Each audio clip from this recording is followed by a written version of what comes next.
सो node सभी के पास available होगा, है ना? ठीक है। तो मैंने लास्ट क्लास में आपको कमांड प्रॉम्प्ट के थ्रू बताया था कि किस तरह से आप अपने कंप्यूटर में नोड अवेलेबल है या नहीं। आप यहाँ पर जाके सिंपल टाइप करेंगे कमांड प्रॉम्प्ट में नोड डैश वी, यानी कि ये वर्जन के लिए है और आपको पता चलेगा आपका वर्जन कौन सा एट प्रेजेंट रनिंग में है। ठीक है, तो चलिए वी एस कोड अपना ओपन कर लेते हैं और अपना बैच टाइम, यहाँ पर हम लोगों ने नोड के नाम से ऑलरेडी अपना एक फोल्डर क्रिएट किया हुआ है।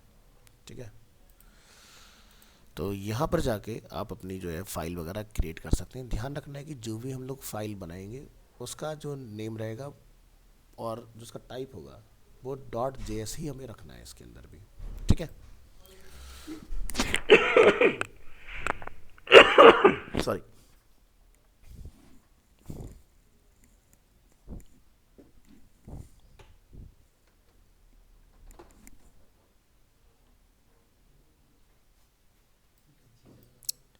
चलिए, तो बात करते हैं किस तरह से हम लोग स्टार्ट कर सकते हैं।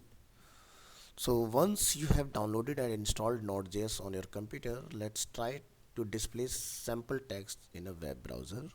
So create a Node.js file name, जो भी आप नाम रखना चाहें, make sure करें कि फाइल का जो एक्सटेंशन होगा वो क्या होगा .js and add the following code. So ये कोड हमें रन करना है बेसिकली अपनी फाइल के अंदर, और जब आप इसको ब्राउज़र में चेक करेंगे तो आपको इसका रिजल्ट मिलना चाहिए, यानी कि सर्वर आपका स्टार्ट होना चाहिए।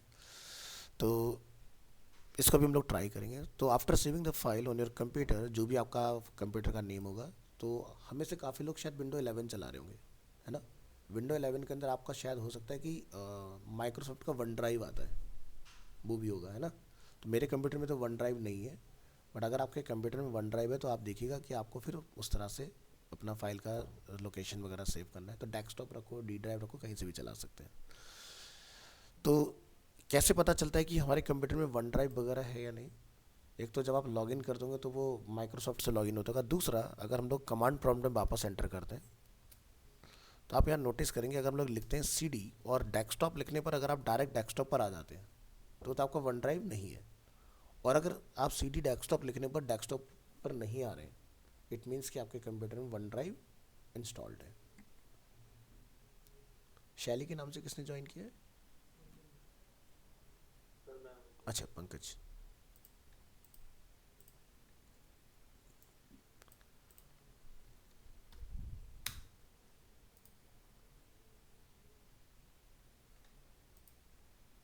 ठीक है जी। तो मैंने आपको चेक करने का तरीका बता दिया किस तरह से इसको चेक करना है। So the code tells the computer to write sample text if anyone example a web browser try to access your computer on port 8080। So port 8080 जो है ये भी हमारी चॉइस है। जैसे कि आप लोग रिएक्ट चला के आ रहे हो तो हमें उसका पता है क्या होता है, 3000 पोर्ट। अगर हम लोग PHP वगैरह चला रहे हैं तो पोर्ट 80 वगैरह पर वो हमारा रन होता है। तो अलग अलग लैंग्वेजेस के लिए अलग अलग पोर्ट बनाए गए। अब अलग अलग पोर्ट रखने का पर्पज़ क्या है कि भाई हो सकता है कि आप किसी ऐसे प्रोजेक्ट पर काम कर रहे हो जहाँ पर अलग अलग लैंग्वेजेस का आप लोग इस्तेमाल कर रहे हो। ठीक है, जैसे PHP जो होता है वो भी API बनाने के लिए यूज़ होता है हमारा, है ना? तो आपका फिर PHP अगर चलाओगे तो आपका क्या चलेगा, लोकल होस्ट। ठीक है, जो कि 80 से चल रहा होता है अपना। तो इसलिए हर एक लैंग्वेज में अलग तरह का पोर्ट दिया होता है। अब जैसे VS कोड अगर आप अगर आप रिएक्ट चलाते हैं तो पोर्ट नंबर होता है 3000, एंगुलर चलाएंगे 4200 होगा। इसी तरह से अगर आप VS कोड के अंदर रिएक्ट का दूसरा कोई प्रोजेक्ट चला देंगे साथ ही साथ तो उसका पोर्ट नंबर ऑटोमेटिकली कुछ न्यू असाइन हो जाएगा, क्योंकि सेम पोर्ट पर दो प्रोजेक्ट एक साथ रन नहीं होते हैं, एक पोर्ट पर एक ही प्रोजेक्ट चलता है एट द टाइम। तो ये जो पोर्ट हम लोग यहाँ देख रहे हैं लिसन ऑन 8080, ये भी अपना कस्टमाइज्ड है, आप जो मर्जी रखना चाहें रख सकते हैं, बट डिफ़ॉल्ट जो दिया गया है नोड के लिए वो 8080 असाइन किया गया है। So for now you do not have to understand the code कि भाई ये चीज़ें क्या काम करें, बट फिलहाल आपको इतना ट्राई करना है। तो हम यहाँ से इस कोड को लेते हैं और यहाँ पर Node.js के अंदर आते हैं और इसको अपना डिफाइन कर दो, फाइल नेम .js, और यहाँ पर लाके आपने इसको कॉल कर देना है। नीचे क्या होता है अपना टर्मिनल। टर्मिनल की कमांड जो रहेगी आपकी कंट्रोल प्लस टिल्ट होती है,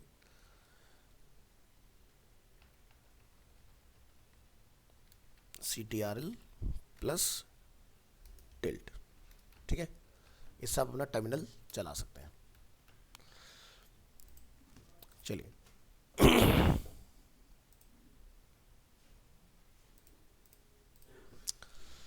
सो कमांड लाइन इंटरफेस जो है हमारा, जिसको बोलते हैं यहाँ पर, तो जिस CMD, so Node.js file must be initiated in the command line interface program of your computer. अब ये आप चाहो तो उसमें चला सकते हो टर्मिनल में, VS कोड का जो अपना इंटीग्रेटेड है, नहीं तो हम लोग कमांड प्रॉम्प्ट से भी इसको डायरेक्टली एक्सेस कर सकते हैं।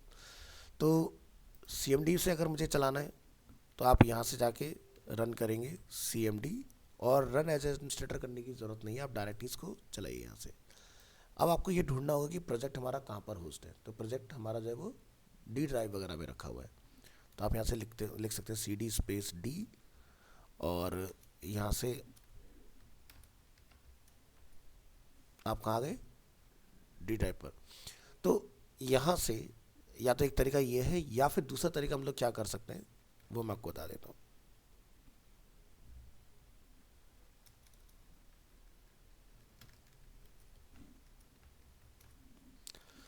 ये है अपना लोकेशन, यहाँ ये।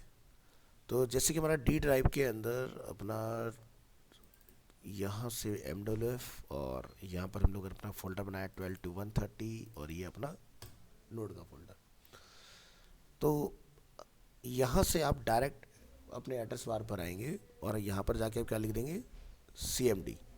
तो क्या होगा कि डायरेक्टली आप उस लोकेशन पर आ जाते हो, ठीक है, इस तरह से।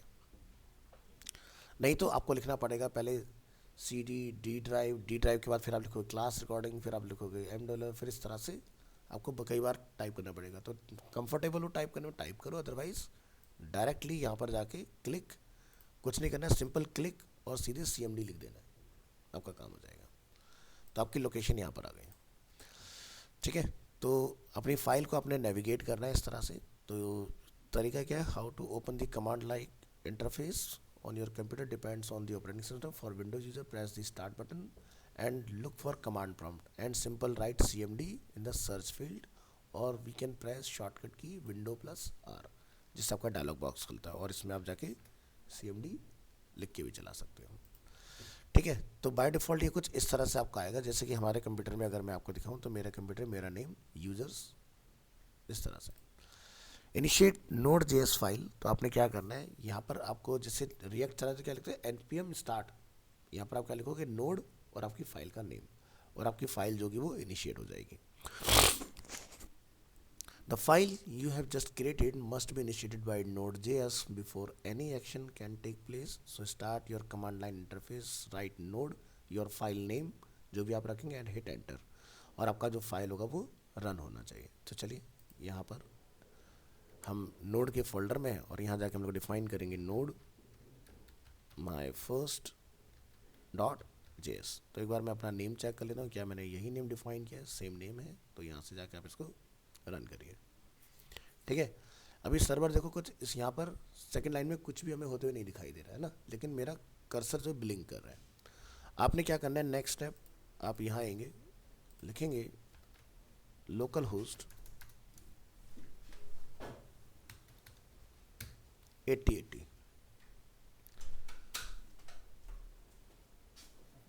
Good afternoon. तो यहाँ पर क्या दिखाई दे रहा है, मैं लिखा सैम्पल टेक्स्ट। तो यहाँ पर आपने बस इतना लिखना है, नोड, अपनी फाइल का नेम, उसका एक्सटेंशन, एंटर। इस तरह से आपका ये प्रोसेस में रहेगा, और जब आप लोकल होस्ट लिख के यहाँ पर रन करेंगे इसको, तो आपको अपना आउटपुट जो हमने इस फाइल के अंदर मेंशन किया है, सैम्पल टेक्स्ट, वो आपको डिस्प्ले होना स्टार्ट होगा। अब मान लीजिए आपने कुछ इसमें चेंज कर दिया, like first class for example, control S press करेंगे, ठीक है। तो यहाँ पर ये ऑटोमेटिकली अपडेट नहीं करेगा। जैसे रिएक्ट में क्या होता है ना कि आप वहाँ पर कुछ भी लिखते हो, चेंज हो जाता है और सीधे ब्राउज़र में अपडेट हो जाता है। तो नोड में अगर आप ऐसा कुछ करना चाहते हो, तो उसके लिए हम लोग नोड मोन का यूज़ करते हैं, वो मैं आगे आपको बताऊँगा नोड मोन से कैसे काम करते हैं। तो जैसे ही आप कुछ चेंजेस करोगे, फटाफट से अपडेट हो जाएगा। तो फिलहाल आप यहाँ देखोगे, रीलोड अगर हम लोग कर रहे हैं तो यहाँ पर कोई भी चेंजेस नहीं है। हमें क्या करना पड़ेगा, सर्वर को रोकने के लिए कंट्रोल C से किल, और यहाँ से दोबारा रन करेंगे। आप रीलोड करेंगे, देखिए चेंजेस यहाँ पर आ गए आपके। तो यही सेम काम हम लोग कहाँ से कर सकते हैं, टर्मिनल से। तो यहाँ पर आपके पास टर्मिनल अवेलेबल है 12 to 130, इसके अंदर हमारे पास फोल्डर है नोड के नाम से, आप उसके अंदर एंटर करिए और यहाँ पर जाके आप लिखेंगे node space my first dot JS, enter करेंगे। यहाँ से अपना सर्वर स्टार्ट हो चुका है, ब्राउज़र में आइए, रीलोड करके देखिए काम कर रहा है ना। अगर आपने सर्वर बंद कर दिया और आप यहाँ पर इसको रन करेंगे तो यहाँ पर कोई रिजल्ट नहीं आएगा, नॉट फाउंड हो जाएगा उस केस में, ठीक है। चलिए तो आगे का प्रोसेस समझते हैं। तो प्रीव्यू करना आगे में file. So now your computer works as a server. एक मिनट दीजिएगा, कॉल है। So if anyone try to access your computer on port number 880, they will get a sample text message जो भी हमने वहाँ पर लिखा होगा in return. So start your internet browser and type in the address bar http localhost 8080, जिस पर मैंने आपको आपका आउटपुट एक्सपीरियंस कराया अभी। तो इस तरह से आपको उसको चलाना है। तो नोड हमारे पास पहले से रिएक्ट के लिए इंस्टॉल्ड है, तो आपको कुछ भी प्रिपरेशन नहीं करना, आपके में डायरेक्ट चलेगा। जो पहली बार चला रहा होगा तो उसको करना पड़ेगा नोड इंस्टॉल। तो मैंने आपको उसके लिए वेबसाइट ऑलरेडी बताया हुआ है, आप यहाँ जाके डाउनलोड Node.js और जो भी हमारा वर्जन चल रहा है, तो हमारे पास 22 वर्जन है, अभी लेटेस्ट कौन सा है 23.6, तो अपडेट आते रहते हैं फ्रिक्वेंटली। तो यहाँ से आप जाके अपना जो भी आपका ऑपरेटिंग सिस्टम है उसके हिसाब से अपना चूज करके डाउनलोड कीजिए।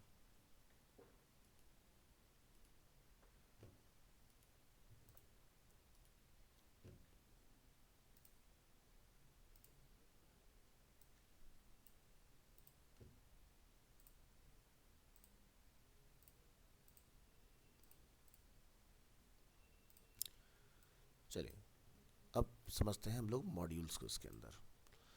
तो मॉड्यूल्स क्या होते हैं, तो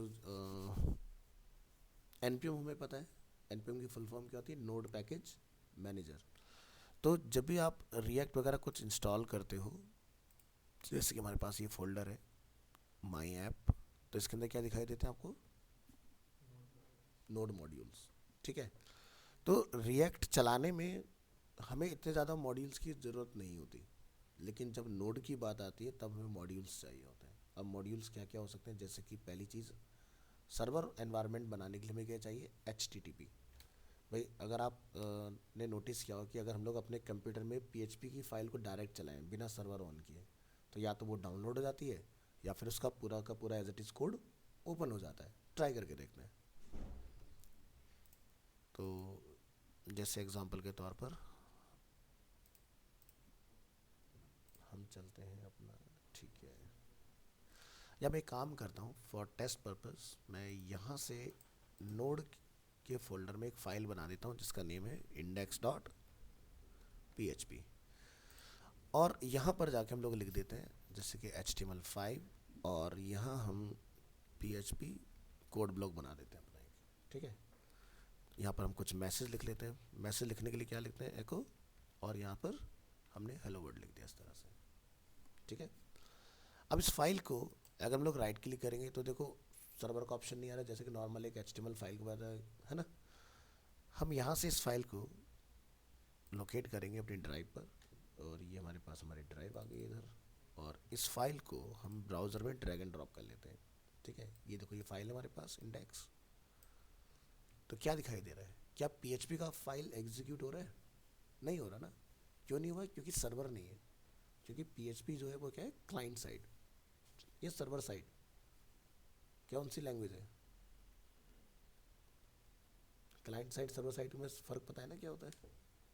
सर्वर साइड यानी कि जो सर्वर पर प्रोसेस होती है, सर्वर पर एग्जीक्यूट होती है, फाइनल आउटकम हमें मिलता है। अगर मैं इसमें से ये कोड निकाल दूँ और फाइल का एक्सटेंशन में .html कर दूँ तो आपका पेज चल जाएगा, क्योंकि ब्राउज़र क्लाइंट साइड लैंग्वेज को डायरेक्टली इंटरप्रेटेट कर लेता है, बट सर्वर साइड को नहीं कर पाता है।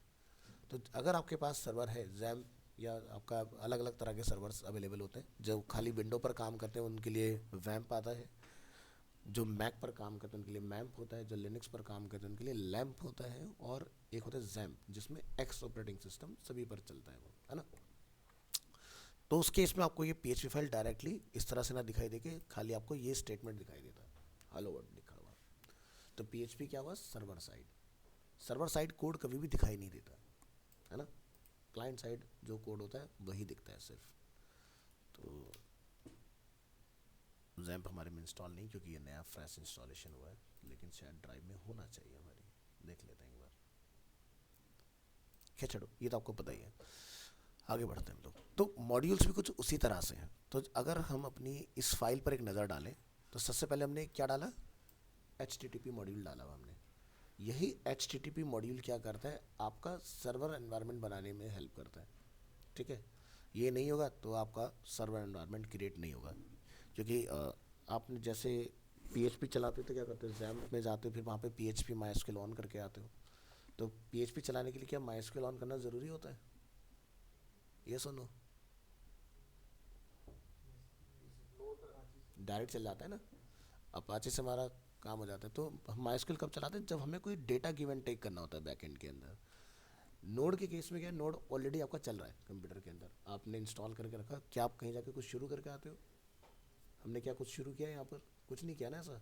हमने सीधे अपना फाइल बनाया और सीधे जाके लिख दिया node my first dot JS. मुझे कहीं से कोई इंटरफेस नहीं ओपन करना पड़ा, डायरेक्टली हमारा स्टार्ट हो गया।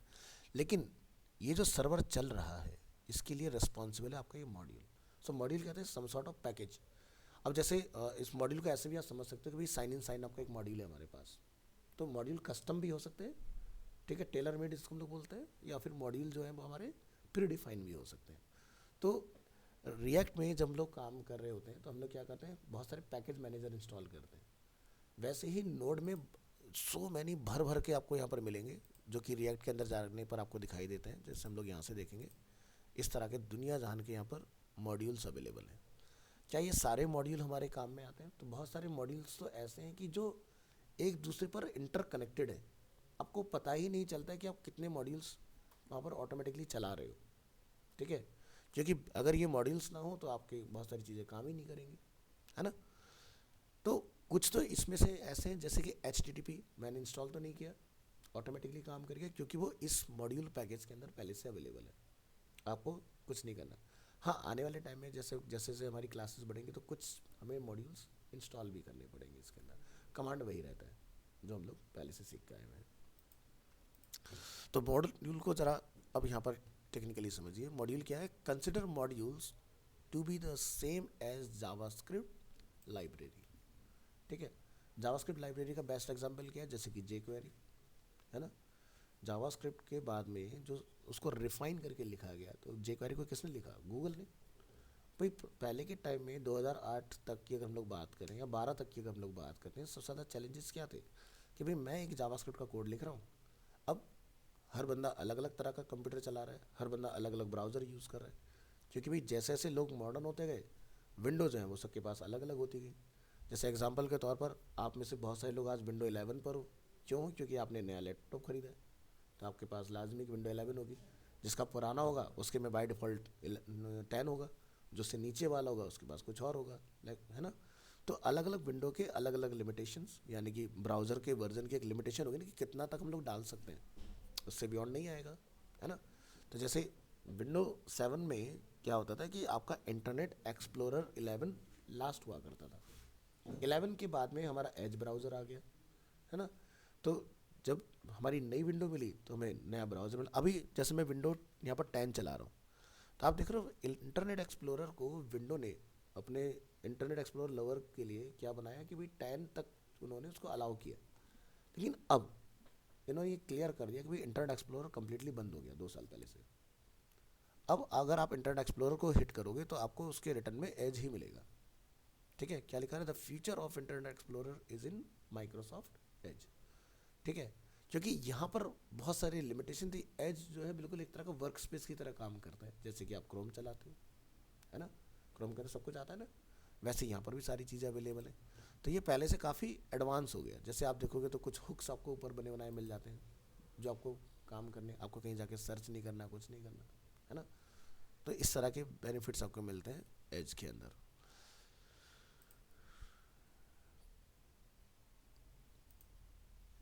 ठीक है, तो क्या है मॉड्यूल हमारा नोड जेएस के अंदर? एक तरह से लाइब्रेरी। अब ज़रा इसको यहाँ पर हम लोग ओपन करके देखते हैं, कोई भी एक मॉड्यूल यहाँ पर अगर हम लोग जाते हैं जैसे कि फॉर एग्जांपल अडोबे, ठीक है, तो यहाँ पर आपको एक फोल्डर मिल जाएगा इस तरह से, डिस्ट डिस्क के अंदर आपको क्या दिखाई दे रही है, सारी जावास्क्रिप्ट्स मिलेंगी आपको इसके अंदर, ठीक है, जितनी जेएस फाइल आप चलाओगे, ये टीएस मतलब टाइप स्क्रिप्ट, ठीक है, तो इस तरह से आपको यहाँ पर फाइलें मिलती हैं। तो हर एक मॉड्यूल में एक जावास्क्रिप्ट रखी हुई है। जावास्क्रिप्ट ही क्यों है, ये कि भाई आप नोड जेएस चला रहे हो तो जेएस से कम्युनिकेट बहुत अच्छे से करते हैं, फास्टली, है ना, तो इसलिए यहाँ पर सारी चीज़ें आपको जेएस फॉर्म में मिलती हैं। So a set of function you want to include in your application, ठीक है, तो जैसे मैंने भी आपको बताया कि प्री डिफाइन भी हो सकते हैं और यूज़र डिफाइन भी हो सकते हैं। जो भाई मैंने एक जैसे साइन इन साइन अप की बात की थी, तो ये क्या है, अपना आप एक मॉड्यूल है।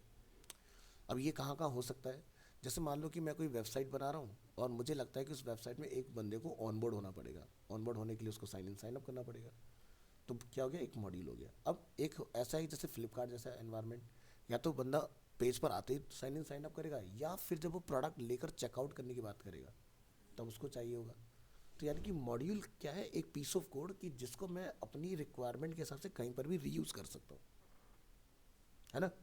अब स्टैटिक टर्म में अगर हम लोग देखें तो क्या करना पड़ेगा, आपको दोबारा से करना पड़ेगा वो सेम चीज़ें, कॉपी पेस्ट, यानी कि दो जगह मेरा कोड चल रहा है। लेकिन जब वो मॉड्यूल फॉर्म में होगा तो मुझे खाली उसको लिंक करना है। लेमन लैंग्वेज समझो कि भाई आप एक वेबसाइट बना रहे हो, आपको सी एस एस जो है वो हर पेज पे ना लिख के एक बाहर लिख दिया एक्सटर्नल, तो एक सी एस एस 10 पेज पे लगा सकते हो, 10,000 पेज पे भी लगा सकते हो। तो sign in sign up module जैसे मैंने आपको एग्जांपल दिया कि या तो यूज़र जैसी साइट को विजिट कर रहा है तब चाहिए होगा हमें, हो सकता है वो तब इंटरेस्टेड ना हो, उसने डिसमिस कर दिया, अब वो जब प्रोडक्ट लेने की बात करे तब उसको चाहिए होगा। समझ में आया। तो वो कोड मुझे दो बार पेस्ट नहीं करना पड़ रहा है, मुझे वो खाली इंपोर्ट करना पड़ रहा है। तो वेबसाइट पर क्या होगा, लोड कम होगा। एक्सटर्नल सीएसएस की हम लोग बात क्यों करते हैं, उसका पर्पज़ ये क्योंकि आपकी वेबसाइट की परफॉर्मेंस बढ़ जाती है, उससे फास्ट हो जाती है। अब हर पेज में हम डिज़ाइन सेम फॉलो करें लेकिन इंटरनल लिख रहे हैं, तो सीएसएस भी आपकी वेबसाइट को हैवी कर देती है, इसलिए एक्सटर्नल यूज़ किया जाए। अब हम जब सीख रहे होते हैं हम लोग ये चीज़ समझ के चलते हैं कि एक्सटर्नल लिखने का फ़ायदा ये है, क्लाइंट अगर चेंजेस के लिए बोलता है तो आप क्विकली चेंजेस कर सकते हो। यही तो होता है कि भाई 10 पेज के साथ एसोसिएटेड है, 10 पेज में 1 गो में चेंज, है ना। लेकिन इसका अगर हम लोग परफॉर्मेंस के तौर पर समझे तो जब भी कोई टैब खुलता है तो वो एक मेमोरी यूज़ करता है। लास्ट क्लास में दिखाया था ना, हर एक पेज का अपना एक मेमोरी है। तो अगर एक फाइल एक पेज से कनेक्ट है या 1,000 पेज से कनेक्ट है, 1,00,000 पेज से कनेक्ट है, उसका लोड वही होगा, ठीक है। अगर हर पेज पर इंटरनल कोड डाल लोगे तो लोड बढ़ जाएगा। तो इसलिए आपने नोटिस किया होगा कि जितनी भी हमने अभी तक प्रैक्टिसेस देखी हैं in terms of designing, in terms of development, सारी चीज़ें क्या की जाती हैं, या तो इंक्लूड या फिर आपकी एसआरसी फॉर्म में इस तरह से लगाई जाती हैं। तो गूगल फॉन्ट सभी लोग लगाते हैं हम, है ना। तो गूगल फॉन्ट डालने के तरीके अलग अलग हैं, या तो आप इंक्लूड करा लो जिसको हम लोग इम्पोर्ट करके लिखते हैं ऊपर, या फिर आप एसआरसी पूरी उठा लो। अगर आप 10 फॉन्ट लगाओगे तो आपको 10 एसआरसी लगानी पड़ेंगी। सो इम्पोर्ट कमांड सबसे बढ़िया ऑप्शन बन जाता है वहाँ पर कि इम्पोर्ट से सारे के सारे फॉन्ट आप लेके आ जाओ एक फाइल के अंदर, और एक गूगल फॉन्ट की पूरी लाइब्रेरी उठा के सभी पूरी वेबसाइट में चलाते चले जाओ। अब इसका फ़ायदा क्या होता है, हमारे ब्राउज़र की कैशे होती है, कैशे यानी कि टेम्परेरी, वहाँ पर वो सारा कुछ स्टोर रहता है। जैसे आपने नोटिस किया होगा कई बार आपके जो जब डिज़ाइनिंग करते हैं लोग बूटस्ट्रैप के अंदर, तो वहाँ पर क्या होती है, दो लाइब्रेरी लगी होती हैं, एक तो जावास्क्रिप्ट की और एक सीएसएस की। तो सीएसएस की लाइब्रेरी हेड में होती है और जावास्क्रिप्ट की लाइब्रेरी हमारी क्या होती है, नीचे, जहाँ पर बॉडी हम लोग क्लोज करते हैं फुटर में। अब एक्सटर्नल लगाने का ये फ़ायदा हुआ, लाइव लगाने का ये फ़ायदा है कि वो आपके कैशे में स्टोर है। मान लो तुम्हारा नेट नहीं चल रहा है तो ऐसा कि तुम्हारा आउटपुट आना बंद हो जाएगा, वो स्टोर है ना पीछे, वहाँ से चलता रहेगा आपका, ठीक है। तो जिस जिस वेबसाइट के अंदर एक्सटर्नल अप्रोच का काम किया जाता है वहाँ पर वो वेबसाइट फास्ट परफॉर्म करती है, क्योंकि आपको ये पता है कि जब भी किसी वेबसाइट को आप विजिट करोगे उसकी टेम्परेरी फाइल्स हमारे कंप्यूटर में बनती हैं, है ना। और टेम्परेरी फाइल बनने का फ़ायदा क्या होता है कि भाई आपको लगता है कि ऐसी बहुत सारी चीज़ें हैं जो हर बार यूज़ में आती है, तो वो आपके कंप्यूटर में आके सब सेव हो जाएंगी। तो जब भी कुछ नया आपके पेज पर होगा तो वो उतना पार्ट अपडेट हो जाता है, बाकी पीछे ऑफलाइन आपका लोड वहाँ से हो जाता है पेज। तो इस तरह से वेबसाइट की परफॉर्मेंस को बूस्ट किया जाता है। तो बात करते हैं बिल्ट इन मॉड्यूल्स, जो मैं भी आपको समझा रहा था कि node JS has a set of built in modules which you can use without any further installation. यानी कि जब मैंने अपना ऐप बनाया तो नोड ने मुझे बाय डिफ़ॉल्ट ये सब डाल के दिया, आपने कोई इनमें से डाला तो नहीं। जब हम लोग लिखते हैं ना npx इंस्टॉल रिएक्ट जेएस, जो हम लोग लिखते हैं अपना, तो उससे ये अपना आप बन जाता है फोल्डर, और उसी के साथ हमारा एनवायरनमेंट, पब्लिक फोल्डर, सोर्स, ये सारी चीज़ें हमारी बन के तैयार होती हैं। तो कमांड क्या होता है, npx क्रिएट रिएक्ट ऐप, और जो भी आप अपनी ऐप का नाम रखना चाहते हो, है ना। बात करते हैं इंक्लूड मॉड्यूल्स। तो मॉड्यूल्स को जब भी आप यहाँ पर कॉल कराएंगे तो आपने ध्यान रखना है, to include a module use the require function, ठीक है, with the name of the module. तो हमने जैसे एक वेरिएबल बनाया कांस्टेंट http, और हमने क्या लिखा, रिक्वायर http, तो ये इंपोर्ट हो रहा है, ठीक है। ये नेम कुछ भी हो सकता है, ठीक है, ये नेम वही रहेगा जिसको आप मॉड्यूल को लेके आना चाह रहे हो, ठीक है, सिंगल कोट में डालना है, ठीक है। Now your application has access to the http module and is able to create a server. सिर्फ इसी से ही सर्वर क्रिएट हो रहा है, जो हमने यहाँ पर एक कोड डाला था। तो पहले लाइन क्या करता है, सर्वर इनिशिएट कर रहा है। अब इसके अंदर हमारा http रखा हुआ है, तो हम लोग क्या रखेंगे, variable name dot create server, ठीक है। तो यहाँ इसके अंदर सर्वर है, सर्वर को हम लोग यहाँ से क्रिएट करेंगे। तो आगे का कोड समझो। तो यहाँ पर हमने क्या लिखा, http क्रिएट सर्वर। आप एक फंक्शन बनाओगे जिसके अंदर दो पैरामीटर हमने स्टोर किए हुए हैं, रिक्वेस्ट एंड रिस्पॉन्स। यहाँ पर क्या लिखेंगे, हम पेज का हेड लिख रहे हैं। अब ये हेड क्या है, ये आपके डॉक्यूमेंट के टाइप को डिक्लेयर करने के लिए कि भाई हमारा जो पेज बन रहा है वो क्या है, एक प्लेन टेक्स्ट डॉक्यूमेंट है, क्या वो एक HTML डॉक्यूमेंट है, क्या वो एक जेसन डॉक्यूमेंट है। जो भी टाइप आपने बनाना है वो टाइप आपको यहाँ लिखना होगा। तो फिलहाल हम क्या लिख रहे हैं, प्लेन। आगे आप जेसन, HTML सब देखने वाले हो। तो हमने लिखा रिस्पॉन्स राइट हेड 200। 200 क्यों लिखा है, जब भी कभी हम लोग API से रिक्वेस्ट करते हैं तो हर एक का एक पोर्ट होता है कि 200 डोनेट करते हैं सक्सेस को, कि अगर सक्सेसफुल होगा तो मेरा जो कंटेंट टाइप है वो क्या होगा, टेक्स्ट HTML, ठीक है, या प्लेन या जेसन। हम इस पर मैसेज क्या कंसोल कर रहे हैं, हमने लिखा है पर फर्स्ट क्लास, हमने एक और कंसोल लिख दिया जैसे कि सेकंड क्लास। अभी जो कंसोल होता है ये कहाँ आता है, क्या बाकी की तरह F12 आने पर मुझे यहाँ पर कंसोल में आएगा, नहीं। इसका जो कंसोल होता है वो आपको यहीं पर आएगा, इसी जगह पर, मतलब कि टर्मिनल के अंदर ही आपको दिखाई देगा।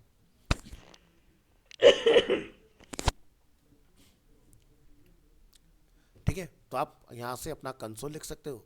जब मेरा रिस्पॉन्स एंड होगा तब वहाँ पर क्या लिखा आएगा वो आपको यहाँ पर बताना होगा, ठीक है। और किस पोर्ट पर आप इसको चला रहे हैं वो पोर्ट आपको बताना होगा इसके अंदर। तो हमारे पास सब कुछ है, हमने अभी तक कंसोल का यूज़ नहीं किया हुआ है। तो हम यहाँ पर जाके अगर लिख दें कंसोल डॉट लॉग, लॉग में जाकर हम लोग लिख देते हैं जैसे कि test page for example. File को Ctrl+C से स्टॉप करना है, Ctrl+S कर लीजिएगा। इसके बाद यहाँ पर जाके अपनी फाइल को रन करोगे।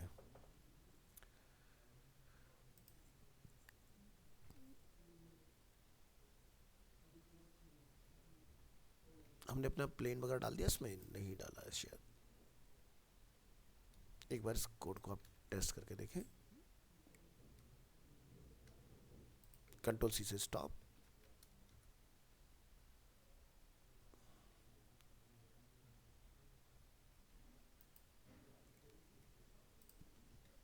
और यहाँ जाके लिखिए लोकल होस्ट 8080। अगर रिस्पॉन्स, हमने पेज को चेक नहीं किया, जब तक पेज एग्जीक्यूट नहीं होगा तब तक आपका कंसोल आपको रिटर्न नहीं होगा।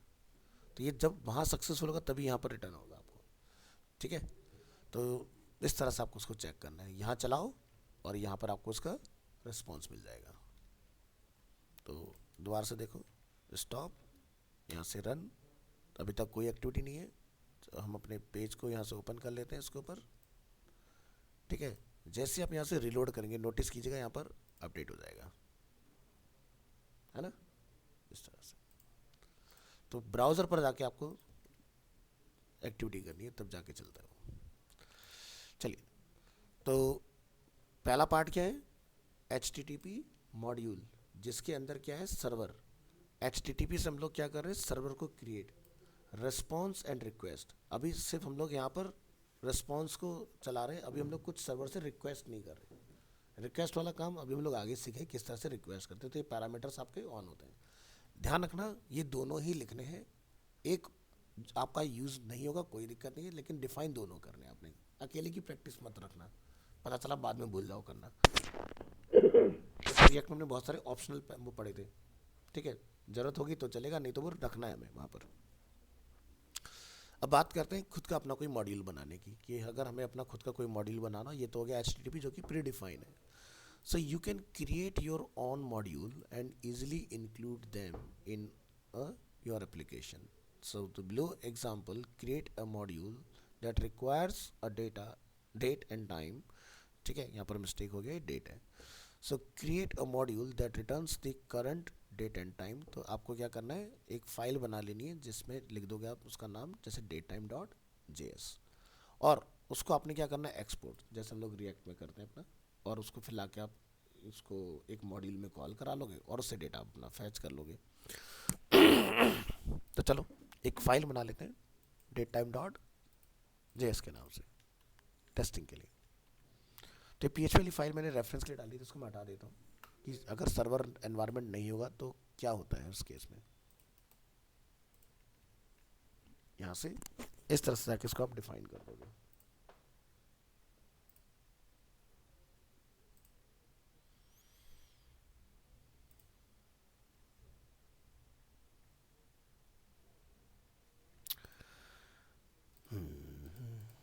चलिए, तो इस फाइल में हम यहाँ पर जाके डिफाइन कर देंगे, जैसे कि एक्सपोर्ट, और यहाँ पर जाकर डिफाइन कर दें कोई भी एक नेम, जैसे कि my date time equal to एक फंक्शन अपना बना लो, और यहाँ से रिटर्न कर दो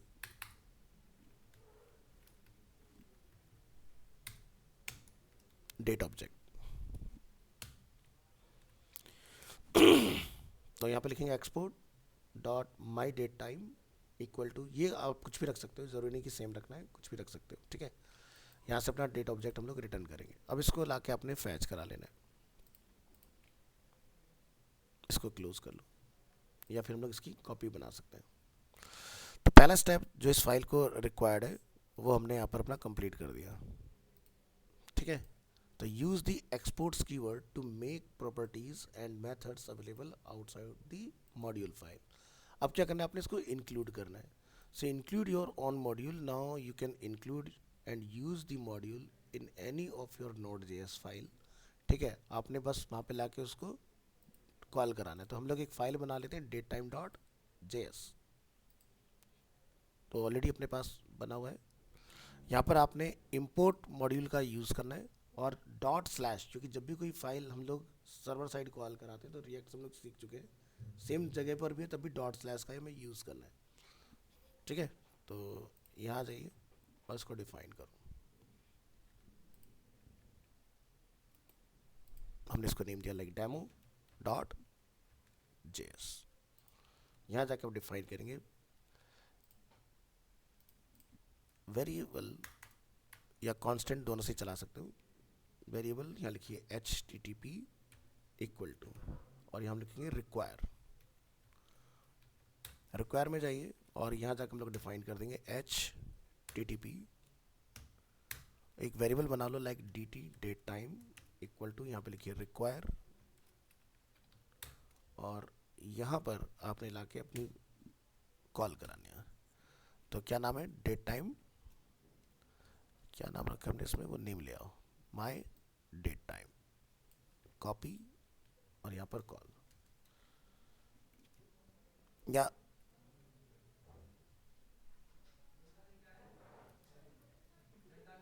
डेट टाइम ही लिख देते हैं इसको, इसी फाइल के अंदर है। चलिए एक बनाए यहाँ पर HTTP डॉट क्रिएट सर्वर, यहाँ पर एक फंक्शन बना लेंगे, और रिक्वेस्ट एंड रिस्पॉन्स दो पैरामीटर सेट कीजिए, curly braces, enter. Response dot write head हमारा यहाँ से 200, और टेक्स्ट प्लेन। अब प्लेन में दिखाना चाहते हो या HTML फाइल पे दिखाना चाहते हो, वो आप यहाँ से जाकर डिफाइन कर दोगे। देखिए रेस्पॉन्स डॉट राइट,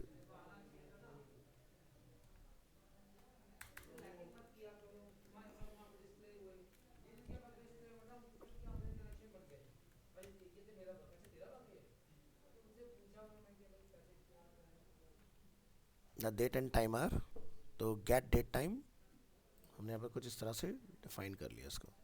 तो यहाँ पर देखो हमने क्या नाम रखा है इसका, माई डेट टाइम। यहाँ से कॉपी और यहाँ ला के इसको कॉल करा दो। रेस्पॉन्स को एंड करेंगे और किस पोर्ट पर हम लोग लिसन कर रहे हैं वो अपना यहाँ जाकर डिफाइन कर दोगे। पोर्ट नंबर हमारा 8080। तो हम लोग यहाँ से डेट टाइम को कॉल करेंगे यहाँ पर, ये हमारा जिसको हमने एक्सपोर्ट किया, जिसको आपको लाके यहाँ पर इंपोर्ट कराना है, ठीक है। और डी टी जो हमारा वेरिएबल है जिसके अगेंस्ट क्या है ये फाइल हमारी स्टोर है, उसमें से हम लोग कौन सा फंक्शन निकाल रहे हैं, माई डेट टाइम। चलिए इसको ज़रा यहाँ पर करिए स्टॉप, कंट्रोल सी, क्या लिखेंगे, नोड स्पेस, फाइल का नेम है डेमो डॉट जेएस, एंटर करिए और अपनी फाइल को यहाँ पर जाके लिखिए लोकल होस्ट, क्या लिखा आ रहा है, फैच हो गया डेटा। तो आज फ्राइडे जैन 10 हो गया जैसे, और हमारा करंट टाइम क्या है वो अपना यहाँ पर आपको डिस्प्ले हो जाएगा इस तरह से। तो इस तरह से हम लोग अपना खुद का भी बना सकते हैं फाइल, ठीक है। ध्यान रखना है जो भी अपना मॉड्यूल बनाओगे एक्सपोर्ट्स लगाना है और अपना उसके अंदर जो भी लॉजिक आप कंटेन कराना चाहते हो अपना चला सकते हो उसके अंदर। तो बहुत बेसिक सा एग्जांपल है किस तरह से अपना इस फाइल के अंदर अपना खुद का कस्टम जो है वो कॉल कराओगे आप। चलिए तो so notice that we use dot slash to locate the module. That means that the module is located in the same folder as the node.js file. अगर किसी और फोल्डर में है, ठीक है, तो आपको उसका उसी हिसाब से लिखना होगा, जैसे कि लाइक मॉड्यूल स्लैश, ठीक है। लेकिन अगर सेम जगह पर है जहाँ पर आपकी मेन फाइल है जो उसको इंपोर्ट करेगी, तो उस कंडीशन में आपको इस तरह से लिखना है डॉट स्लैश, लाइक अ रिएक्ट। जैसे अगर आप यहाँ देखोगे रिएक्ट के अंदर, अगर हम लोग न्यूज़ ऐप में अपने आते हैं, हमने यहाँ पर सोर्स के अंदर में क्या होना है, कंपोनेंट। तो जैसे हमारा ये जेएस वाला फाइल है अपना, यहाँ पर अगर हमने इसको कॉल कराया होगा तो ऐप पर कराया होगा कॉल, तो क्या देख रहे हो, डॉट स्लैश फोल्डर का नेम और हमारे कंपोनेंट का नेम, ठीक है, इस तरह से। तो हमने यहाँ से एक्सपोर्ट करते वक्त इसको जो नेम दिया था वो चीज़,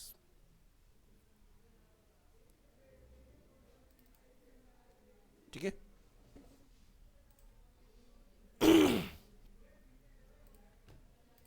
तो रिएक्ट चलाओ, नोड चलाओ, फाइल को पाथ देने के लिए इस तरह से लिखना है। यहाँ पर आपको कोई फाइल का एक्सटेंशन वगैरह लिखने की ज़रूरत नहीं है, ठीक है। गेट खोल देना।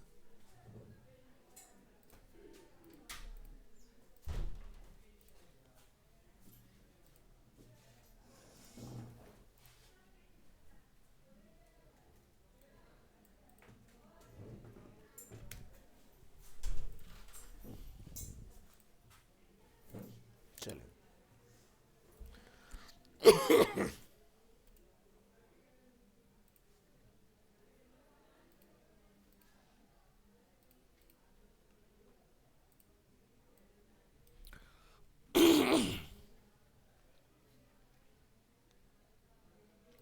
चलिए HTTP मॉड्यूल की बात करते हैं। So what built in HTTP module?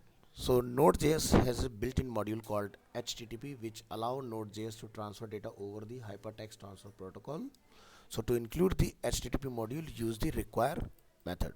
तो जैसे कि हम लोग यहाँ पर लिख रहे हैं वेरिएबल HTTP require और उसके अंदर हमने अपना मॉड्यूल को कॉल कराया हुआ है। So Node.js as a web server, the HTTP module can create an HTTP server that listens to server port and gives a response back to the client. So use the create server method to create an HTTP server. तो जो हम लोग यहाँ लिखते हैं ना HTTP.create, इससे हमारा सर्वर क्रिएट होता है, ठीक है। So the function into http dot create server method will be executed when someone try to access the computer on port number this, इस तरह से. So if you have followed the same steps on your computer, you will see the same results as the example above. Or if the response from HTTP server is supposed to be displayed as a HTML file, you should include an HTTP header with the current content type. तो जो हमारा content type है, जब मैंने plane वाली अपनी file को run किया था, आपने नोटिस किया होगा यहाँ पर जो हमारी फर्स्ट फाइल थी, स्टॉप करेंगे और एक बार फिर से एक्सपीरियंस करेंगे नोड माई फर्स्ट JS, और इसको वेब ब्राउज़र में जाके आप यहाँ पर लोकल होस्ट लिख के चेक कीजिए, तो आप देख सकते हो कि टाइपोग्राफी डिफरेंट आ रही है एकदम. ठीक है. और अगर हम लोग कंट्रोल U प्रेस कर रहे हैं तो नॉर्मल सा हमारा इस तरह से आ रहा है. अब अगर हम लोग यहाँ से अपना डेमो वाला फाइल रन करते हैं, इसको स्टॉप कर लेते हैं और यहाँ लिखते हैं demo.js. तो demo.js में हमने अपना जो कंटेंट टाइप है वो क्या रखा है, HTML. तो HTML जब आप लोगों ने डे 1 पर सीखा था, आपको क्या पता था कि भाई फॉन्ट जो होता है वो टाइम्स न्यू रोमन होता है और साइज 16 होता है. तो यानी कि अगर हम लोग अपनी इस वाली फाइल को यहाँ चेक करें तो क्या दिखाई दे रहा है, कंपैरेटिवली दिस फाइल, आप यहाँ देखोगे दोनों की टाइपोग्राफी डिफरेंट है. तो समझ में आ रहा है कि जो हम लोग टैक्स स्लैश वहाँ लिख रहे हैं उससे हमारा डॉक्यूमेंट का टाइप डिसाइड हो रहा है. ठीक है. आउटपुट में आपको या कोड में अगर आप जाओगे तो सीधे स्टेटमेंट दिखाई देगा, बट HTML टर्म में. राइट क्लिक, इंस्पेक्ट, पूरा पेज बन रहा है ना. यहाँ पर आप देखोगे ये पूरा इस तरह से हमारा आउटपुट आ रहा है. इसमें इंस्पेक्ट करने पर आप देख पाओगे.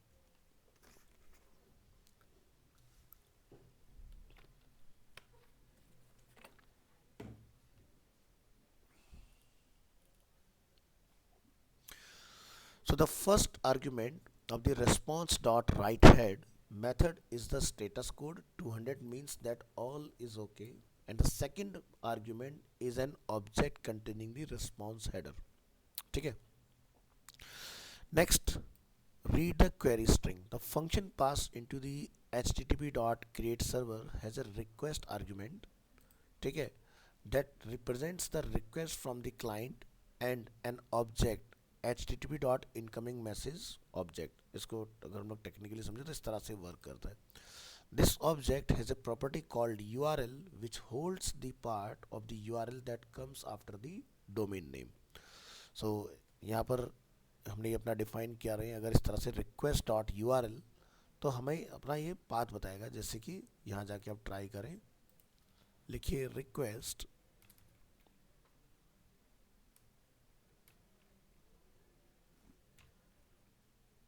URL.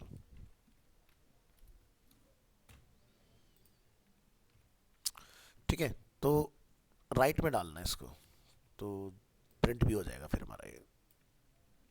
तो यानी कि हमें यहाँ पर दिखना चाहिए. चलिए. तो ये फाइल को हम लोग एक बार स्टॉप कर लेते हैं, Ctrl+C, और यहाँ से इसको रन कर लेते हैं. और वेब ब्राउज़र में आके इसको एक बार ज़रा आप लिखिए लोकल होस्ट, और इसको कंसोल भी कराना पड़ेगा.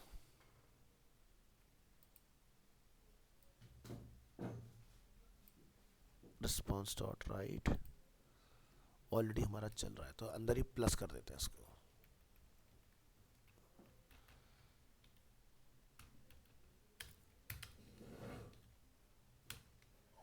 request.url. एक बार स्टॉप करिए और फिर से रन करिए फाइल को.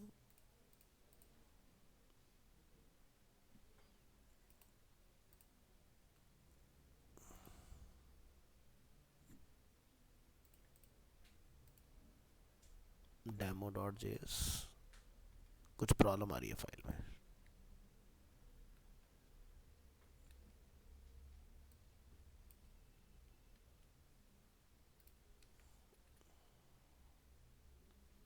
ठीक है.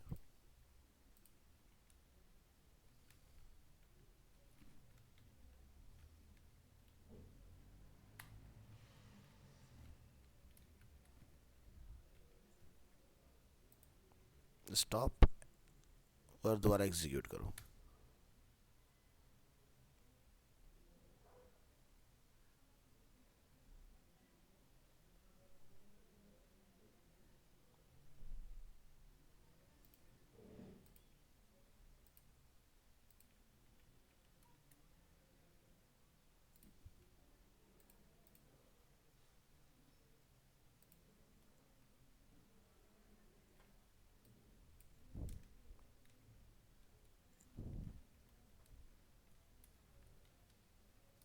रिक्वेस्ट डॉट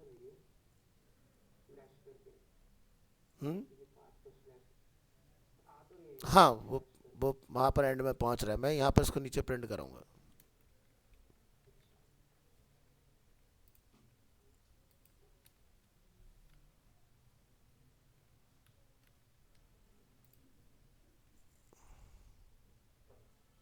एक बार स्टॉप कर देना, फिर से चला लेना इसको।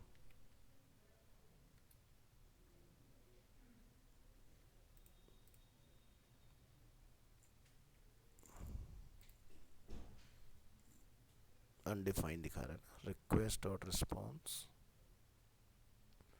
तो सीधे अपना उस पे पेज पे दिखाई देगा आपको।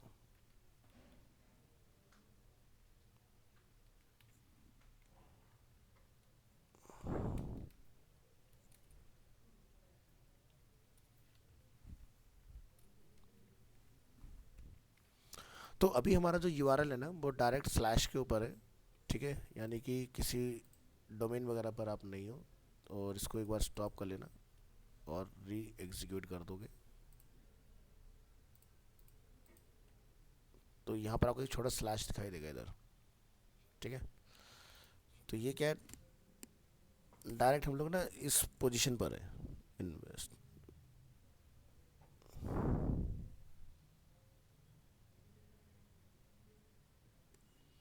क्योंकि इसको हम लोग डेट के साथ चेक करें तो उस पर नज़र नहीं जा रही थी हमारी इस तरह से ना। इसको कमेंट करके तब आप चलाओगे तो अपना क्लियरली आपको अपना पाथ जो है वो दिखाई देगा यूआरएल का।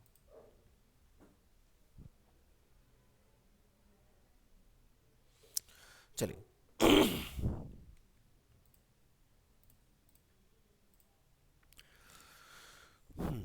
Next, split the query string. जो हम लोग यहाँ क्वेरी कर रहे हैं, तो यहाँ से आप इसको अगर प्रिंट कराना चाह रहे हैं तो आप यहाँ लिख सकते हैं वेरिएबल, जैसे कि you R L dot pass request dot U R L true और क्वेरी, इस तरह से। तो इसको हम लोग ट्राई कर सकते हैं। So there are built in module to easily split the query into readable parts such as the URL module. सो आपको यूआरएल को बेसिकली कॉल करा लेना है और इसको आप ट्राई करके देखिए। एक नई फाइल बना लो इसी फोल्डर के अंदर, test.js,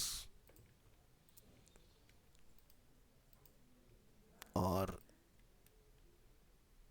इस फाइल का नेम यहाँ डिफाइन करिए नोड test.js, और लोकल होस्ट पर जाके इसको आप चेक करो। तो अभी हमें यहाँ पर रिटर्न आ रहा है अनडिफाइंड एंड अनडिफाइंड। अब यहाँ पर क्या है कि भी जो हमारी फाइल है उसको हमें यहाँ पर कॉल करा लेना है। तो आप यूआरएल में जैसे जाके यहाँ पर कुछ लिखोगे तो रिक्वेस्ट कैसे करते हम लोग यूआरएल में, हमने यहाँ पर दो नेम दिए, जैसे कि ईयर और दूसरा क्या है, मंथ। तो यहाँ पर रिक्वेस्ट पैरामीटर जो होता है क्वेश्चन मार्क होता है। जैसे अगर आप यहाँ देखोगे फ्लिपकार्ट, तो मान लो कि मैं यहाँ से कुछ रिक्वेस्ट कर रहा हूँ, तो यहाँ पर देख रहे हो जैसे कि ये इस तरह से क्वेश्चन मार्क SID है ना, तो जिसमें आप देख रहे हो कुछ लिखा रहा है इस तरह से डेटा। तो हर एक का अपना अलग अलग है। आप यहाँ जाइए, अब इसको हम लोग यहाँ पर डिफाइन कर देते हैं ऊपर यूआरएल में। तो यहाँ देखो क्या है कि जो भी हमारा क्यू डॉट ईयर और यहाँ पर क्यू डॉट मंथ, तो ये वाला डेटा आपको यहाँ पर निकालना है इसमें से। तो लिखिए मंथ, जैसे कि हमारा क्या चल रहा है,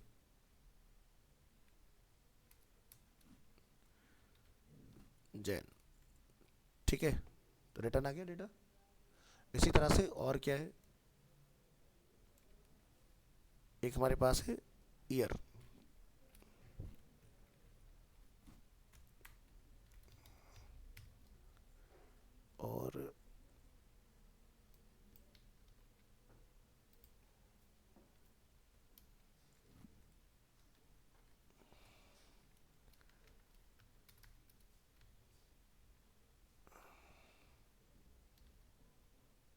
2025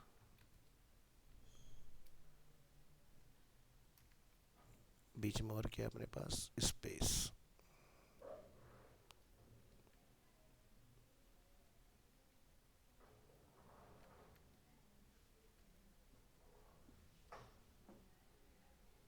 मंथ जैन।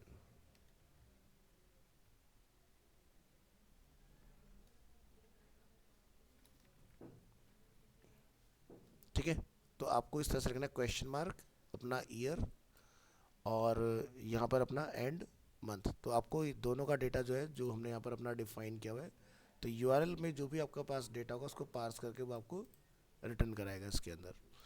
तो इसकी रिक्वायरमेंट आप पीएचपी में जानते हो कि जैसे एग्जांपल के तौर पर आप किसी प्रोडक्ट को करंट ऑपरेशन परफॉर्म कराते हो, जैसे रीड, अपडेट, एडिट, डिलीट, इस तरह की जो चीज़ें होती हैं। तो क्या होता है, जब भी हम लोग किसी भी ऑब्जेक्ट को क्लिक करते हो तो आईडी देखो उसके यहाँ पर बन के आती है ऊपर टॉप में। यहाँ जैसे आप नोटिस करोगे, ये देखो एक आईडी यहाँ पर इसका अवेलेबल है। ठीक है, यहाँ पर आप देखो तो पी आई डी समथिंग कुछ यहाँ पर, यानी कि प्रोडक्ट आईडी। तो उसी से बेसिकली डेटा जो हो रहा है पीछे से फैच होके आ रहा है हमारे पास। तो यहाँ पर अभी जस्ट हम लोग यूआरएल से डेटा रिट्रीव करें, किस तरह से रिट्रीव करना होता है। बट जैसे आप आगे चल के कोई इसमें प्रोजेक्ट वगैरह बनाओगे तो डेटाबेस से तुम्हें कोई डेटा रिक्वेस्ट करना हो, तो जब आप किसी बटन पर क्लिक करोगे तो बैकएंड में जो रिक्वेस्ट आएगा तो यूआरएल से बेसिकली वो आपका काम करेगा। या एक फाइल से दूसरी फाइल में आपने कुछ कमांड करना हो, उस केस में आप इसको यूज़ कर पाओगे इस तरह से। ठीक है, तो यूआरएल के अंदर आपको इस तरह की चीज़ें जो मिलती हैं क्वेश्चन मार्क करके, यानी कि ये होता है रिक्वेस्टिंग के लिए।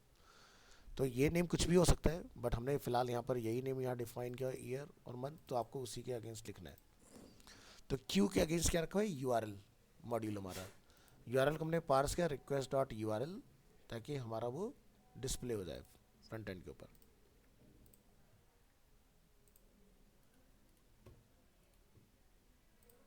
तो इसमें कुछ भी हम लोग चला सकते हैं, जैसे आपको कुछ और इसमें ऐड करना है तो ये प्रिंट के लिए रहेगा। और यहाँ पर हम लोग जैसे क्यू डॉट डे अगर हम लोग बना लेते हैं तो हमारे पास यहाँ पर तीन चीज़ें हो गई हैं इस तरह से, date month year, sorry day month year, today is Friday. तो इसको स्टॉप और इस फाइल को दोबारा से रीरन करिए। फाइल सेव होनी चाहिए आपकी। उसके बाद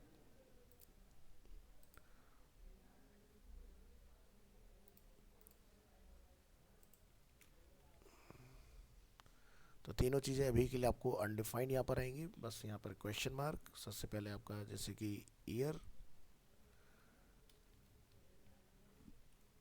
फिर लगाएंगे एंड, फिर क्या है हमारे पास month,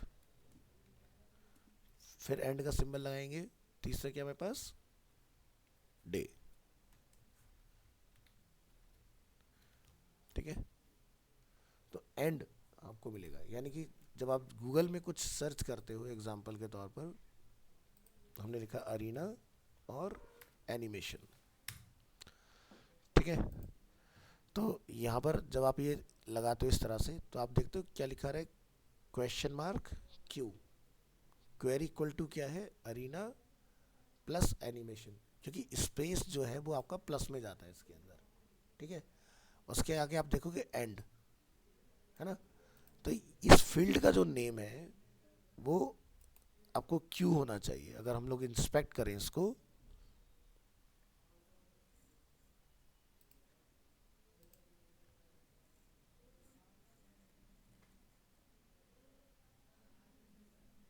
title search, area level search, ये देखिए फील्ड का नेम क्या है, नेम इक्वल टू क्यू।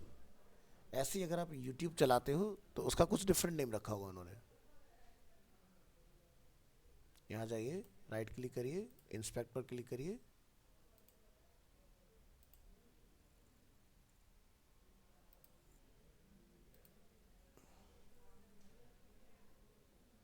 क्या नेम है इसका, सर्च क्वेरी।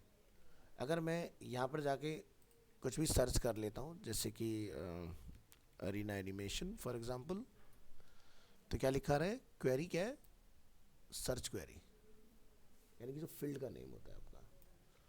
ठीक है, तो इसी से ये बेसिकली क्या कर रहा है, बैकएंड से डेटा रिक्वेस्ट कर रहा है। तो ये चीज़ बहुत काम में आती है हमारे। ठीक है, क्वेरी वाला पार्ट। तो जो मैंने आपको CRUD वाला एग्जांपल दिया ना कि क्रिएट रीड अपडेट डिलीट, जो हम लोग PHP में करें या कहीं भी करें, तो जैसे आपकी फाइल मुझे पता नहीं है मेरे कंप्यूटर पे है कि नहीं, बट शायद लाइव ड्राइव पर कहीं रखी होगी। आपका क्लास वर्क होता है और MWF।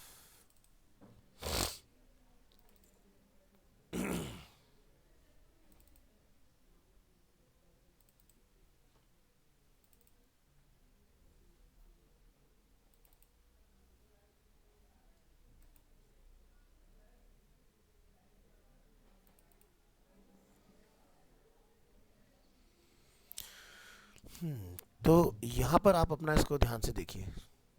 तो हमने जो रीड डॉट PHP फाइल है उसमें हमने क्या चला रखा है, क्वेरी व्यू आईडी।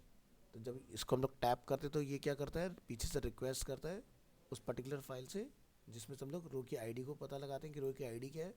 अब जब आप व्यू आईडी पे क्लिक करोगे तो ये बैकएंड में कमांड भेज रहा है कि भाई रो की आईडी जिस पे भी आप क्लिक करोगे, है ना, तो जिस वन रो पर जो भी यूज़र का डेटा होगा वो आपको दिखाई देगा। ऐसे ही यहाँ पर ऑनलाइन में रहता है अपना प्रोडक्ट आईडी, कि भाई यूज़र ने किस प्रोडक्ट को रिक्वेस्ट किया उसका डेटा दिखाओ।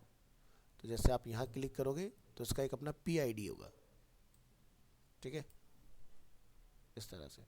तो जैसे आपने उसको क्लिक किया तो वही डेटा आपके सामने उठ के आता है। तो ये क्या है, एक व्यू है बना हुआ, यानी कि चाहे मिलियंस ऑफ प्रोडक्ट आप इसके विजिट कर लो, छोटा लो बड़ा लो, सब में आपको एक ही इंटरफेस दिखने वाला है, क्योंकि इसी में डेटा पीछे से लोड होता है आपका आके। तो स्टैटिक और डायनामिक साइट में डिफरेंस जो मेजर आ जाता है वो यही कि अगर हम लोग स्टैटिक साइट बना रहे हो, मेरे पास 40 प्रोडक्ट हैं, तो 40 प्रोडक्ट का लार्ज फाइल दिखाने के लिए आपको 40 लार्ज फाइल बनानी पड़ेंगी। लेकिन डायनामिक के केस में क्या होगा कि आपका एक ही फाइल में आप 40 प्रोडक्ट्स जो हैं वो व्यू कर सकते हो, ठीक है। तो इसलिए डायनामिक साइट्स में लार्ज प्रोजेक्ट की हैंडलिंग आसान हो जाती है, आपकी वेबसाइट लाइट वेट रहती है। स्टैटिक अगर इंडिविजुअल पेज है 4-5, वहाँ तक ही सही माना जाता है। सोचो अगर डायनामिक का अगर हमारे पास कल्चर नहीं होता है तो इतनी प्रॉब्लम्स होती कि जैसे मैंने आपको एग्जांपल दिया ना ANI वाला, कि भाई इस वेबसाइट पर एक दिन में 1500 न्यूज़ अपडेट होती है मोटा मोटी, और सबसे कम मान के चलो 600 न्यूज़ एक दिन में आती हैं इसके अंदर। तो अगर यहाँ पर 600 न्यूज़ हम लोग पेज के फॉर्म में बना रहे होते तो ये वेबसाइट इतना हैवी हो जाएगा एक टाइम पर कि चलेगा ही नहीं। और यहाँ पर ये जितना भी हम लोग न्यूज़ देख रहे हैं सब क्या पोस्ट के फॉर्म में, यानी कि कोई भी न्यूज़ आप चला लो व्यू यही आएगा, इसमें कोई चेंज नहीं होगा। देखो मैं यहाँ से इस न्यूज़ को क्लिक करता हूँ, इंटरफेस में कोई चेंज नहीं है। किसी भी न्यूज़ को पढ़ लो, इंटरफेस यही रहने वाला है ना। तो ये होता है डायनामिक का फ़ायदा, यानी कि इनके पास एंडलेस डेटा अवेलेबल है। अगर हम लोग इनके एक साइट मैप डॉट XML में अगर जाएं तो ये इनका साइट मैप है, ठीक है। और यहाँ से ये देख रहे हैं आप पेज नंबर, कितने नंबर ऑफ पेजेस इनके पास है साइट मैप पे, यानी कि एक पेज में फिर अलग से डेटा होगा। तो जैसे मान लो अगर मैं पेज 2 की बात करूँ तो इसके अंदर और डेटा रखा होगा, ये देखो ढेर सारा डेटा उसके अंदर अवेलेबल है। तो एक पेज में आप यहाँ देखो इतनी नंबर ऑफ न्यूज़ रखी हुई है, ठीक है। अब ये एक पेज में 3rd of Jan 25 से लेके 6th Jan 2025 तक की, यानी कि आपकी 3 दिन की न्यूज़ है इसके अंदर। जो फर्स्ट वाला है अगर इसको हम लोग नज़र डालें यहाँ से तो उसके बाद का डेटा यहाँ पर होगा। तो ये क्या होता है, डायनामिकली पेजिनेशन भी अपना आप बन रहा है इसका, ठीक है। देखो कहाँ से स्टार्ट हुआ, ये 7th का डेटा है, आज हो गई है 10th, तो 10th तक का न्यूज़ इसके पास होना चाहिए। देखो ये रहा। तो ये साइट मैप्स होते हैं। क्यों इस तरह से बनी वेबसाइट्स SEO में इमीडिएटली रैंक कर जाती हैं। जैसे एग्जांपल के तौर पर हम लोग होम पेज पर आ जाते हैं, जैसे ये इलेक्शन से रिलेटेड कुछ यहाँ पर लिखा हुआ है, ठीक है। हम यहाँ पर इसको ये नहीं बता रहे, इसमें कहीं भी नहीं लिखा कि ये ANI का न्यूज़ है। ऊपर द न्यूज़ मिल, यहाँ से द्विवेदी सोर्स, क्या लिखा रहा है, ANI आ गया इसके अंदर। तो क्योंकि साइट मैप क्या है, डायनामिक है।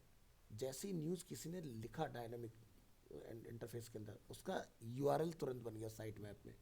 साइट मैप में इंस्टेंट इंडेक्सिंग की कमांड लगी हुई है, जो गूगल को तुरंत इंडेक्स करा देती है। यहाँ पर क्या लिखा आ रहा है, 16 मिनट पहले ये न्यूज़ आई थी। अगर आप यहाँ जाके देखोगे तो 12:50, अभी 12:17 हो रहे हैं। ठीक है, तो इस तरह से इतना क्विकली आपका काम हो जाता है। और अगर आप इस तरह से सही अप्रोच में काम नहीं करते, आप वेबसाइट बनाते जाओ, डेटा आपका वहाँ तक पहुँचेगा ही नहीं। तो ये है डायनामिक। तो आजकल इन चीज़ों की डिमांड बहुत ज़्यादा है। इस तरह का काम जो होता है अपना वर्डप्रेस जैसी साइट पर इजीली हो जाता है। और नोड पे बना दोगे कोई दिक्कत नहीं है, वेबसाइट काफ़ी लाइट रहेगी, फास्ट भी रहेगी उसके अंदर। क्योंकि अगर हम यहाँ पर क्लिक कर रहे हैं जैसे, तो इन्होंने क्या करा, एक स्मार्ट मूव कि भाई हर क्लिक पर एक नया पेज चलाया। ठीक है, हर क्लिक पर एक नया पेज खुल रहा है, ऐसे देखो, है ना। अगर ये न्यूज़ क्लिक पर यहीं रिप्लेस होती और अगर मैं 3-4 क्लिक कर देता एक साथ, तो क्या होता, 4 क्लिक मैंने भले से कर दिए लेकिन जो पहली न्यूज़ थी वही खुलती, समझ गए। लेकिन अलग पेज खोलने से क्या हुआ, टारगेट करने से, कि भाई एक नए पेज पर बंदा पहुंच गया, वो अलग अलग रिक्वेस्ट कर पा रहा है। लेकिन एक ही पेज अगर इनका चल रहा होता है यहाँ पर, तो भले से आप यहाँ क्लिक करें लेकिन पहला वाला रिक्वेस्ट, जो कि पाइथन पे बना हुआ प्रोजेक्ट है, अगर हम लोग इसको यहाँ चेक करें,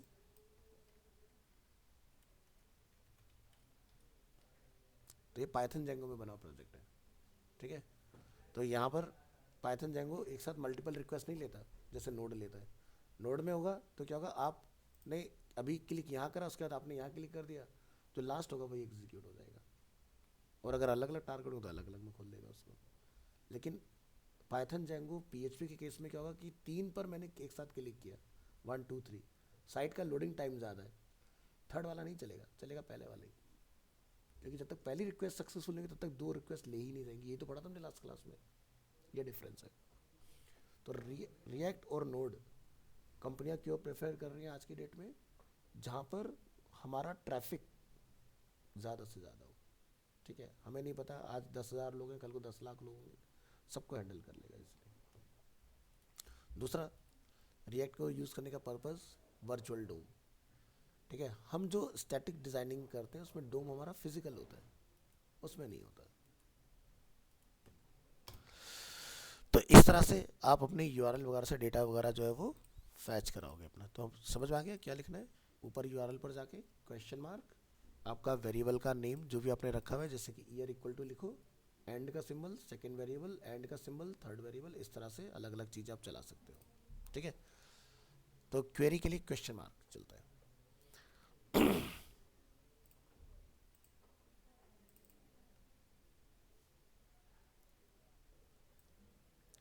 नेक्स्ट बात करते हैं नोड जेएस के अंदर फाइल मॉड्यूल की, फाइल सर्वर किस तरह से वर्क करता है। तो जैसे पीएचपी में हमने पढ़ा है कि PHP create, read, update, delete, ये सारे काम कर सकते हैं। यानी कि पीएचपी फाइल को बना भी सकता है, फाइल के अंदर डेटा डाल के भी आ सकता है। अगर कोई फाइल ऑलरेडी बनी हुई है तो उसके अंदर डेटा को रिप्लेस भी कर सकता है, या फिर पहले वाले को प्रिजर्व करके नए डेटा को अपेंड भी कर सकता है। ठीक है, सेम सारे काम आप नोड के साथ भी कर सकते हो। क्या लिखा है, रीड, क्रिएट, अपडेट, डिलीट और rename. So Node.js file system modules allow you to work with the file system on your computer. To include the file system, use the require method again. So हमने यहाँ पर fs एक short में बना दिया file server, और इसके अंदर आपको fs ये प्री डिफाइंड मॉड्यूल है, इसको कॉल कराना है। तो ये जो है प्री डिफाइंड है, ये वाला पार्ट यूजर डिफाइंड होता है। ठीक है, तो fs क्या हमारे पास फाइल सर्वर मॉड्यूल। तो कॉमन यूज क्या है फाइल सिस्टम मॉड्यूल के, read, create, update, delete and rename. So read file के लिए आपको लिखना होगा fs.read file method is used to read files on your server. Assume we have following HTML file located in the same folder as Node.js. हम JS file नहीं पढ़ रहे, हम HTML फाइल पढ़ रहे हैं, क्योंकि ब्राउज़र में JS फाइल तो खुलती नहीं है।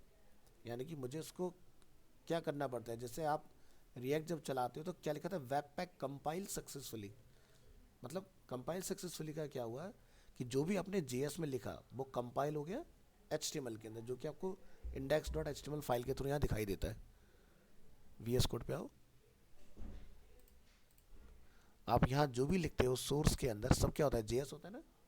लेकिन जाके वो इंडेक्स फाइल से हम लोग जो बताते हैं उसको, वो कहाँ खुलता है जाके, रूट के ऊपर, और रूट कहाँ होता है, पब्लिक के अंदर, इंडेक्स डॉट एच के अंदर, है ना। तो जब भी आप इसको रन करते हैं, हर बार आपको एक मैसेज रिटर्न करता है, कंपाइल्ड सक्सेसफुली।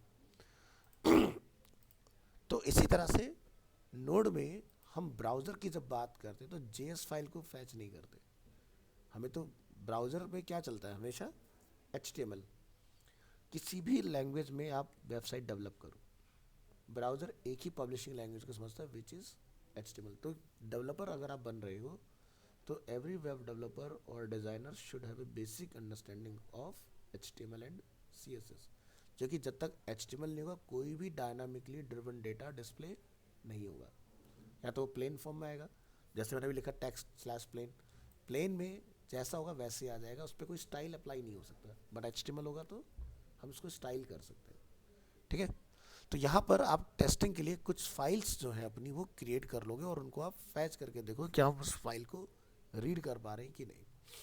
तो यहाँ पर हम लोग एक अपना फाइल बना लेंगे, जैसे कि डेमो फाइल 1.html, और जब आप उसको यहाँ से फैच करोगे रीड फाइल को तो उसका डेटा आपको ब्राउज़र में डिस्प्ले हो जाएगा।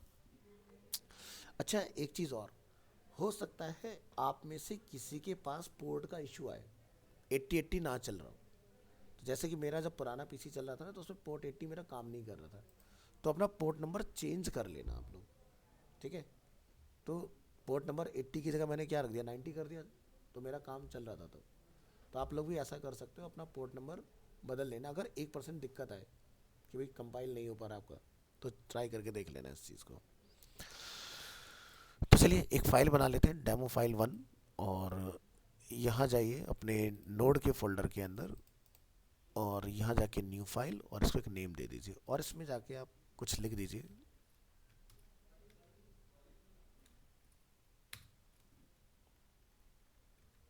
HTML पेज, इस तरह से।